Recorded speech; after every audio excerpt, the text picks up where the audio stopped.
جیسا کہ آپ جانتے ہیں کہ پاکستان اور بھارت میں کشیدگی کافی کم ہو گئی ہے. سعودی وزیر خارجہ نے بھی پاکستان کا دورہ کیا ہے. چین کی طرف سے بھی کوششیں کی جا رہی ہیں, امریکہ اور برطانیہ کی طرف سے بھی کوششیں کی جا رہی ہیں. لیکن اس کے ساتھ ہی ساتھ آپ دیکھیں کہ دوسری طرف مقبوضہ جموں و کشمیر میں ہندوستان کی طرف سے جو کشمیری لیڈرشپ ہے اس کے خلاف کارروائیاں بہت بڑھ گئی ہیں, اور یاسین ملک صاحب کو ایک 30 سال پرانے کیس میں گرفتار کر لیا گیا. آج سینٹ میں سراج الحق صاحب نے بھی ایک قرارداد موو کی ہے اور مقبوضہ جموں و کشمیر میں جو جماعت اسلامی کے خلاف کارروائیاں ہو رہی ہیں اس کی بھی مذمت کی ہے. لیکن ہم دیکھ رہے ہیں کہ حکومت اور اپوزیشن کی جو گفتگو ہے وہ اب جیسے ہی ٹینشن انڈیا پاکستان میں کم ہوئی ہے تو اب ان کے آپس میں ٹینشن بڑھ گئی ہے. جیسا کہ کل آپ نے دیکھا کہ قومی اسمبلی میں بلاول صاحب نے ایک تقریر کی اور اس کے بعد پھر وزیر خزانہ اسد عمر صاحب نے ایک تقریر کی.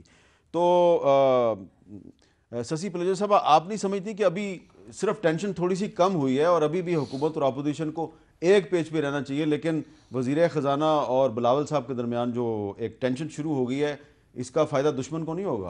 میرے صاحب دو کانٹیکسٹ ہیں نا, دو اسپیکٹس ہیں. ایک تو پاکستان کے حوالے سے جو بھی چیزیں اس پہ آپ نے دیکھا, اس سے بڑا زبردست مظہر کیا ہو سکتا ہے کہ حکومتی حلقہ ہو یا اپوزیشن سب ساتھ تھے. اس میں اپوزیشن نے زیادہ میچورٹی دکھائی اور ہم نے کورم نے صرف پورا کیا, اسٹرینتھ دکھائی اپنے دونوں ہاؤسز میں, اور یہاں سے جو میسج گیا افواج کے جی اسٹریٹجی جو تھی ان کو اپریشیٹ کیا, اس کو فالو کیا, اور یہ زبردست گلوبل لیول پر جو ہے میسج کیا گیا. انڈیا میں وہ چیز نہیں تھی, وہاں کنٹراڈکشن پھر بھی ہم نے دیکھی.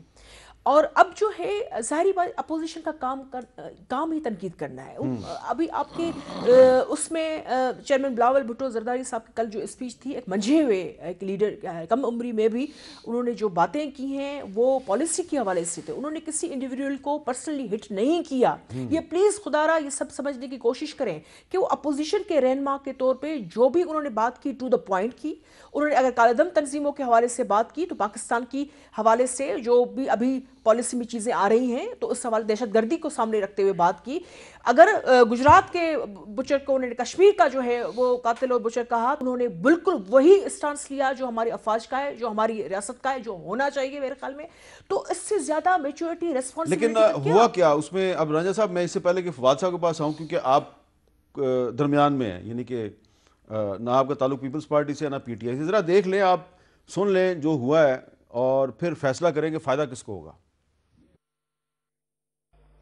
بلاول زرداری صاحب, زرداری قبیلہ بڑا غیور قبیلہ ہے جی سندھ کے اندر. پتہ نہیں کیوں ان کو اپنے زرداری ہونے کے اوپر شرمندگی ہے.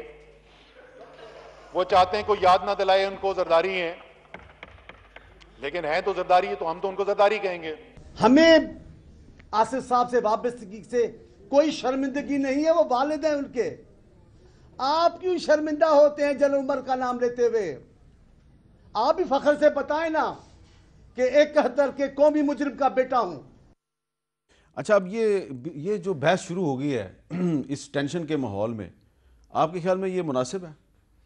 بالکل غیر مناسب ہے جی. اور اسد عمر صاحب جیسا پڑھا لکھا آدمی جب اس طرح کی بات کرے گا, میرے خیال سے اپنی قیادت کو پلیز کرنے کے لیے یا اپنے پارٹی میں بیٹھے ہاکس کو پلیز کرنے کے لیے, یہ پرسنل اٹیک ہے. اور یہ میں آپ کو I'm sorry لیکن یہ کلیئر کر دوں, وہ پلیز آپ اپنی بات کنٹینیو کیجئے گا. یہ جو دیکھا ہے یہ یعنی جب آپ کے پاس پولیٹیکل یا پالیسی کے حوالے سے واضح جوابات نہیں ہوتے تو پھر آپ اس قسم کی پیٹی چیزوں پہ آ جاتے ہیں. ان کا پورا نام ہے بلاول بھٹو زرداری. اپنی ماں کی وہ شناخت لے کر چل رہے ہیں جس میں فخر ہے کہ ان کو بھی ہے کہ کوئی ایسا گھرانہ ہوگا جو 3 پیڑھیوں سے اتنی قربانیاں دے.